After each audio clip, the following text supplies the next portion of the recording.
अब समाचार विस्तारमा। सिराहाको सुखीपुरमा 2 मोटरसाइकल ठोकिँदा एकजनाको मृत्यु भएको छ। 0 माइल बरियारपट्टि सडक खण्ड स्थित सुखीपुर नगरपालिका वडा नम्बर 2मा 2 मोटरसाइकल ठोकिँदा एकजनाको मृत्यु भएको छ भने एकजना घाइते भएको छ। सुखीपुरबाट 0 माइलतर्फ आउँदै गर्दा स9 प 111 नम्बरको मोटरसाइकल र विपरीत दिशाबाट आएको स2 प 1309 नम्बरको मोटरसाइकल ठोकिएको थियो। दुर्घटनामा स9 प 111 नम्बरको मोटरसाइकल चालक सिराहाको बरियापट्टि गाउँपालिका 4 निवासी बिकाउ यादवको मृत्यु भएको छ। गम्भीर घाइते यादवको उपचारको क्रममा मृत्यु भएको थियो। दुर्घटनामा स2 प 1309 नम्बरको मोटरसाइकलमा सवार सिराहा धनगढी माई नगरपालिका 5 निमचोकको 26 वर्षीय रामउद्धार महतो गम्भीर घाइते भएको छ। सप्तरीको कञ्चनरूप नगरपालिका वडा नम्बर 5 त्रियुगा खोलामा एकजनाको शव फेला परेको छ। कञ्चनपुर नगरपालिका वडा नम्बर 4 का 65 वर्षीय झमेली सदाको घर नजिकैको त्रियुगा खोलामा माछा मार्न गएको बेला डुबेर मृत्यु भएको जिल्ला प्रहरी कार्यालय सप्तरीले जनाएको छ।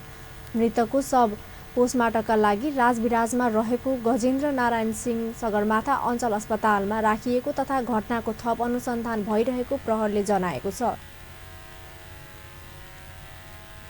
सरकारले सुनसरीमा हत्या भएका नेकपा कार्यकर्ता सुर्खेत अन्सारीलाई शहीद घोषणा गर्ने निर्णय गरेको छ। गैराती बसेको मन्त्री परिषद बैठकले शहीद घोषणाको साथै सुर्खेतका परिवारलाई 10 लाख राहत दिने निर्णय पनि गरेको हो। त्यस्तै सरकारले अनुसन्धान प्रतिष्ठान नामको थिङ्क ट्याङ्क समूह बनाउने निर्णय गरेको छ।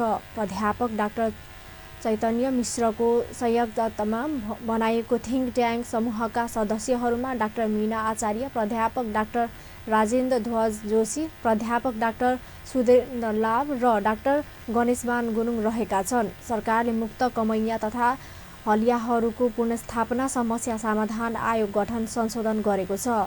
त्यसैगरी नेपाल प्रहरीका 3 डिआइजीलाई प्रहरी अतिरिक्त महानिरीक्षक एआइजीमा बढुवाको सिफारिसलाई अनुमोदन गरिएको छ। बढुवा सिफारिस समितिको सिफारिस अनुसार पुष्कर कार्की, ठुले राई र धिरु बस्नेतलाई एआइजीमा बढुवासँगै उनीहरूको जिम्मेवारी पनि तोकिएको छ। कार्कीले प्रहरी हेडक्वार्टरबाट तथा अपराध अनुसन्धान विभाग, राईलाई मानव स्रोत तथा प्रशासन विभाग र बस्नेतलाई प्रहरी परीक्षण प्रतिष्ठानको जिम्मेवारी दिएको छ। बैठकले प्रधानमन्त्री केपी शर्मा ओलीको अमेरिका भ्रमण पनि स्वीकृत गरेको छ।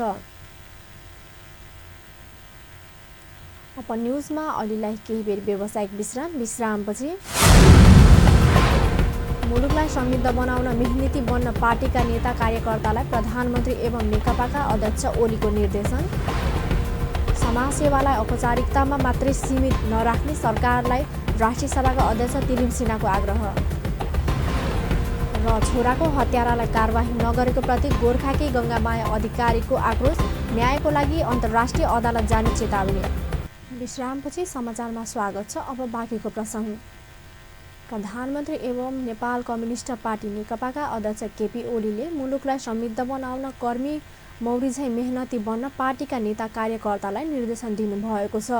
प्रधानमन्त्री ओलीले कर्मी मौरीझैँ मिलेर काम गरे मुलुकलाई छिट्टै समृद्ध बनाउन सकिने पनि स्पष्ट पार्नुभयो। शनिबार पार्टी केन्द्रीय कार्यालय हुम्बारीमा नेपालको वाम राजनीतिक आन्दोलनकी नेत्री साहना प्रधानको चौथो स्मृति सभालाई सम्बोधन गर्दै उहाँले साहन प्रधान जस्ता अग्रजहरूको सपना पूरा गर्न पनि पार्टीका नेता कार्यकर्ताहरूले देशको स्वार्थलाई केन्द्रमा राखेर काम गर्नुपर्ने बेला आएको पनि स्मरण गराउनुभयो।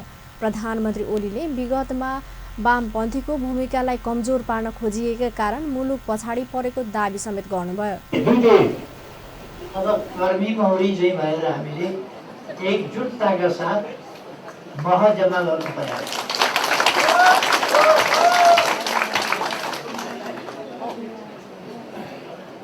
मौरीको मह अरूले खोसेर खाइदिन्छन्, हामीले आर्जन गरेको मह बाँडेर खान्छौँ। खोज्नु पर्दैन, हामी बाँड्ने छ। त्यसकारण बाँड्ने गरी देशमा मह जम्मा गर्ने, विकासको कामलाई अगाडि बढाउने त्यस काममा आज हामी लाग्नुपर्छ। हामीले एउटा चरण सकेका छौँ। द्वन्द्व व्यवस्थापनको चरण सकेका छौँ। शान्ति प्रक्रियालाई सफलताका साथ टुङ्ग्याएका छौँ। लोकतान्त्रिक आन्दोलनको चरणलाई जनताको सार्वभौम सत्ता, त्यसको अर्थ, त्यसको प्रयोग, त्यसको उद्देश्यदेखि लिएर गन्तव्यसम्मका कुराहरूलाई संविधानमा व्यवस्था गरेका छौँ। त्यो संविधानले परिकल्पना गरेका संरचना बनाएका छौँ। त्यस अनुसार एउटा प्रक्रिया टुङ्गो लागेको छ र अब हामी एउटा नयाँ सिलसिलामा। प्रधानमन्त्री ओलीले प्रतिपक्षसँग मिलेर काम गर्न सरकार तयार रहेको पनि स्पष्ट पार्नुभयो। उहाँले सरकारसँग नतर्सिन पनि प्रमुख प्रतिपक्ष दल नेपाली काङ्ग्रेसलाई आग्रह गर्नुभयो। प्रधानमन्त्री ओलीले सरकारले जनताको विश्वासलाई डगमगाउन नदिने दृढता पनि व्यक्त गर्नुभयो। डगमगाउन दिँदैनौँ, किन हाम्रा कामहरूले जनताको विश्वास तलमाथि पर्न दिँदैन। किनभने हामी हाम्रा अग्रजहरूका महान उद्देश्यहरूबाट निर्देशित छौँ। हाम्रा अग्रजहरूका महान उद्देश्य पुरा गर्न प्रतिबद्ध छौँ। हाम्रा जनताका दुःख कष्ट हर्ने हामीले जुन विश्वास पाएका छौँ, त्यो विश्वासलाई सार्थक बनाउने कुरामा हामी प्रतिबद्ध छौँ। त्यसकारण कुनै पिँढीले डगमगाउनु पर्ने केही आवश्यकता छैन। हामी एकताबद्ध हुनुपर्छ भनेर भनेको अस्ति अलिकति तर्सिएर झस्किएर उजुमै भइहाल्यो। हामीले अरू हिसाबले भनेका होइन। म कति भन्न चाहन्छु यस अवसरमा भने, पुष्पलालले मिलेर तानाशाही फालौँ देश बनाऊ भन्दा मान्ने भएन। कार्यक्रममा बोल्दै नेकपाका अध्यक्ष पुष्पकमल दाहालले नेत्री साहना प्रधानले नेपालको राजनीतिक, सामाजिक र पारिवारिक प्रतिकूलताबीच पनि आफूलाई राष्ट्रिय र जनताको पक्षमा दृढतापूर्वक उभ्याएको स्मरण गराउनुभयो। उहाँले पार्टी एकतासँगै मुलुक निर्माण गर्ने ठूलो अभिभार आएको भन्दै त्यसलाई पूरा गर्न लाग्न पार्टीका नेता कार्यकर्तालाई सचेत गराउनुभयो। समाजवाद निर्माण गर्ने अभिभार पूरा नगरे पार्टीसँग देशै डुब्न सक्ने अध्यक्ष दाहालको भनाइ छ। हामीले गर्यौं, यो एउटा निकै नै ठुलो परिघटना हो, तर हामीले ठिक ढङ्गले लाग्न सकिएन भने यो फेरि निकै ठुलो जोखिम पनि हो। जोखिम दुईटा मूल पार्टी हुँदा कहिले एउटाले गल्ती गर्यो भने जनताले हेर्ने अर्को हुने गर्थ्यो। कहिले कोठुलो जस्तो जनताले कहिले कसलाई अगाडि सार्दा फाइदा होला कि भन्ने कहिले कसलाई भन्ने हुन्थ्यो। अब त्यो ठाउँ रहेन। पार्टी एकता गरेपछि त्यो ठाउँ रहेन। यसर्थ ठुलो जोखिमको बिचमा हामी छौँ। हामीले राम्रो गर्न सकेनौँ भने हामी सबै एउटै डुङ्गामा एकचोटि डुब्ने खतरा चाहिँ पैदा भएको। राम्रो गर्दा फेरि नेपालको कम्युनिस्ट आन्दोलन, नेपालको राजनीतिक आन्दोलन, समृद्धि र समाजवादको आन्दोलन नयाँ उचाइमा जाने मात्रै होइन। मैले चाहिँ विश्वभरिका थुप्रै कम्युनिस्ट पार्टीका नेताहरूसँग, लोकतान्त्रिक आन्दोलनका नेता बुद्धिजीवीहरूसँग यो बिचमा जति अन्तर्क्रिया गरेको छु र भर्खरै भारत र चीनको भ्रमणमा जाँदा पनि पार्टी एकताको। नेकपाका वरिष्ठ नेता झलनाथ खनाल र नेता वामदेव गौतमले पनि नेतृत्व साहना प्रधानले नेपालको राजनीतिक र सामाजिक जागरणको आन्दोलनमा खेल्नु भएको नेतृत्वदायी भूमिकाको चर्चा गर्नुभएको थियो। राष्ट्रिय सभाका अध्यक्ष गणेश प्रसाद तिलिमसिनाले समाज सेवालाई औपचारिकतामा मात्रै सीमित नराख्न सरकारलाई आग्रह गर्नुभएको छ। अध्यक्ष तिलिमसिनाले समाज सेवाको कामलाई प्रभावकारी बनाउन पनि सरकारको गम्भीर ध्यानाकर्षण गराउनुभयो। 39औं सामाजिक सेवा दिवसको अवसर पारेर शनिबार काठमाडौँमा आयोजित एक कार्यक्रममा बोल्दै उहाँले मन, वचन र कर्मले समाज सेवाको माध्यमबाट देश र जनताको हितमा काम गर्न पनि सबैलाई आह्वान गर्नुभयो। आफ्नो एउटा परम्परालाई अगाडि बढाउँदै यसलाई अलिकति प्रभावकारी रूपमा भविष्यमा कसरी लाने बन्द कोठामा भए पनि यो कार्यक्रम आयोजना गर्नुभएको छ। म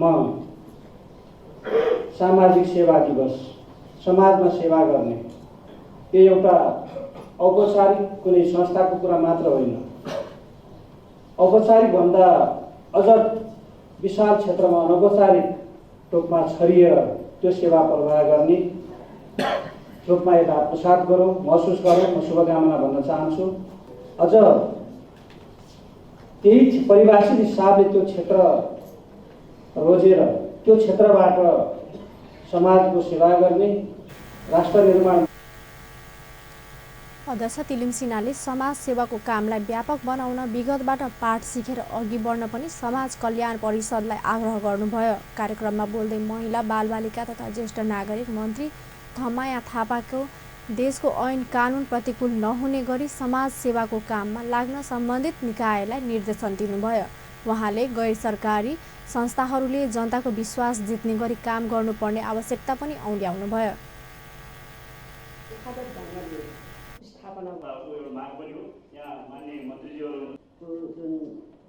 प्रश्न पनि उठाउनु भएको छ।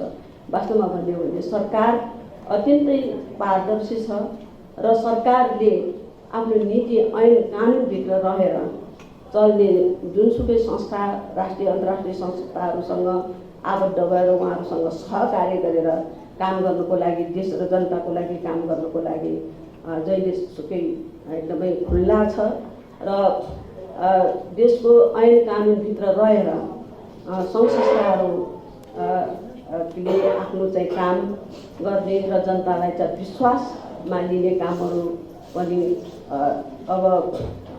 अबको एउटा यो परिवर्तित परिस्थितिमा आफूलाई पनि त्यसरी नै परिमार्जित गर्दै लैजानुपर्ने हुन्छ भन्ने मलाई लाग्छ।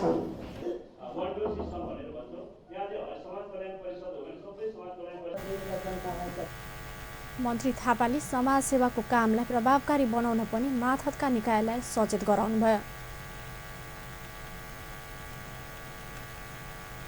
वीर अस्पतालमा आमरण अनसनमा बस्ने गोर्खा फुल्जे गङ्गामाया अधिकारी न्यायको लागि अन्तर्राष्ट्रिय अदालत जाने चेतावनी दिनुभएको छ। कृष्णप्रसाद अधिकारीको हत्याराको कारबाही गर्नलाई माग गर्दै कालवीर अस्पतालमा आमरण अनसन रहँदै आउनुभएको छ।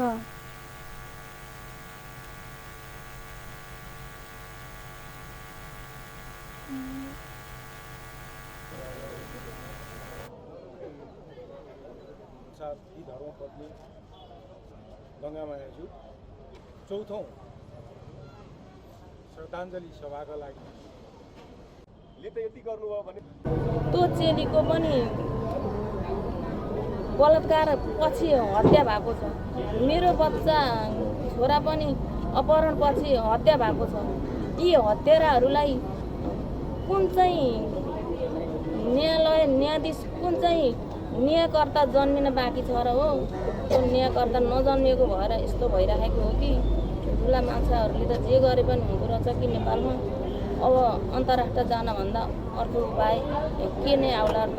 मैले पीडित दिदीबहिनी दाजुभाइहरूलाई पनि मैले योभन्दा सन्तान अरू म के दिन सक्छु र तर मैले सहायता गरि नै राखेँ। गङ्गामाया अधिकारीले आफ्नो छोरालाई माओवादीले र पतिलाई सरकारले मारेको उल्लेख गर्दै ठुला अपराधीलाई अन्तर्राष्ट्रिय अदालतले समात्ने विश्वास पनि व्यक्त गर्नुभयो। आमरण अनसनका कारण शिथिल बनेकी गङ्गामायाले कञ्चनपुरकी निर्मला पन्तको हत्यारालाई किन पक्राउ गर्न नसकेको पनि सरकारलाई प्रश्न गर्नुभयो।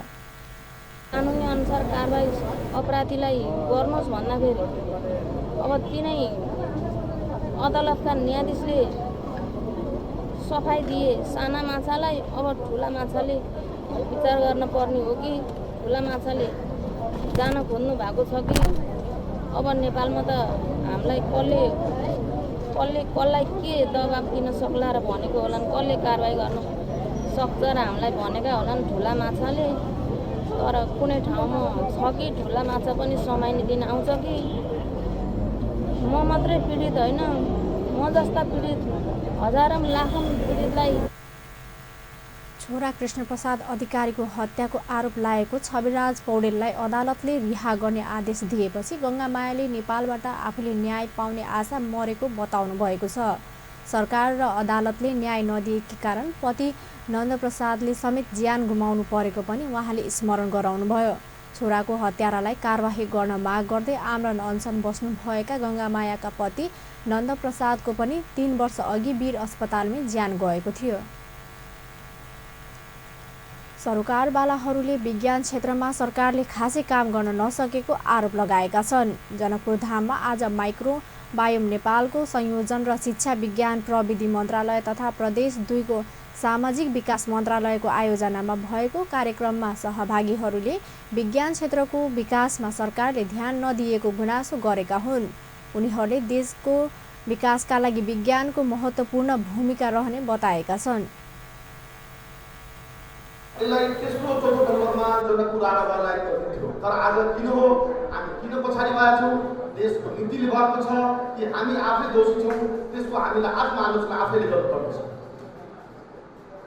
अब कुनै पनि चिजको लागि भाइ भन्छ नि, अहिले किसानले छेउमा एउटा हाम्रो कृषकले काम गरिरहेको छ, त्यसमा साइन्स एन्ड टेक्नोलोजीको डेभलपमेन्ट भयो भने हाम्रो कृषिको हाम्रो डेभलपमेन्ट गर्न सक्छ।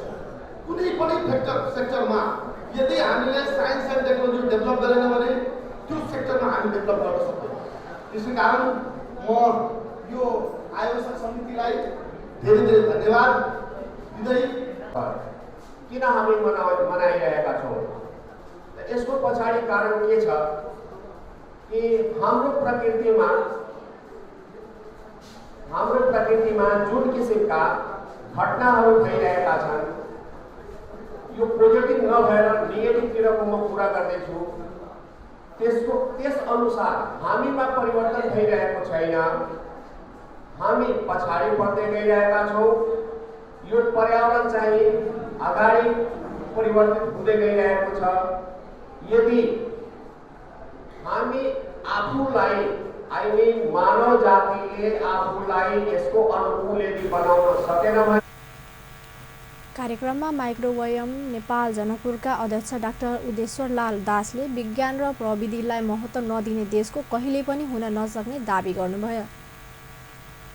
जनमानस में विद्यार्थी से लकर शिक्षक जनता में विज्ञान के महत्व जे छै, विज्ञान से कोनो देश के कतेक डेवलप हेतै, विज्ञान से एखन तक जकरा विज्ञान के बहुत पाछू छोड़ि देने छलै, एहि देश में राजनीतिक पर बेसी ध्यान दै छै।